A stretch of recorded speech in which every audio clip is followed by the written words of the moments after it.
Hey everybody, Christian from Treasure Town here, and today we're going to be speaking all about the South Dakota State Quarter from 2006, discussing which of these coins are going to be worth more than their normal counterparts due to a variety, which is where, like, you look closely at the coin, there's something a little bit different or off about it. It could be an error, and it could be conditional rarity, sort of on the super nice strike and no marks or anything like that. We'll be discussing all of that in my PowerPoint presentation. I'll have some photos and examples to talk you through, and we'll head on over there for the full overview. This video is sponsored by Whatnot, a live stream auctions and shopping app that I frequently sell coins and collectibles on. My link at the top of the description gives you $15 off your first order when you sign up through it, so definitely check that out. Plus, it's a great way to support my channel since any buy that you make with a new account gives me a nice bonus too.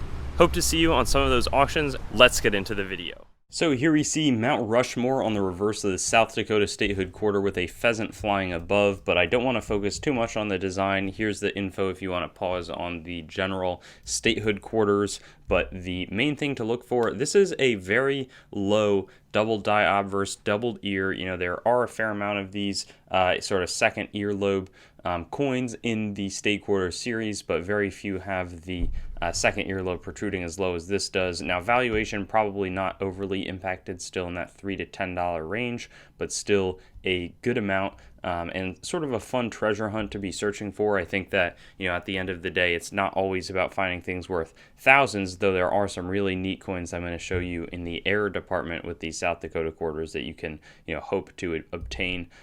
Right here for a regular South Dakota quarter, you know, no errors or varieties. You can make some money if it comes back 67 or 68 from PCGS, but that's so unattainable that I generally don't recommend people do it. Values are lower on the D-Mint coins for same conditions, and then the satin finish, you know, from the special sets, really not quite worth doing it with, nor are the cloud proofs or the silver proofs. So basically what I'm saying is look for that one double die obverse on the P-Mint, and then also remember that there can be some errors. So this coin was struck 15% off center, sold for $370. And it's a pretty special coin because most of the errors on the later state quarters are not striking errors, but instead planchet errors. So when they're forming the planchet that gets struck, that's where things go wrong. In this case, you know, the coin didn't fully go in between the two dies as it was struck, and it only, you know, administered that strike to, you know, about 85% of the planchet, and results in a fun coin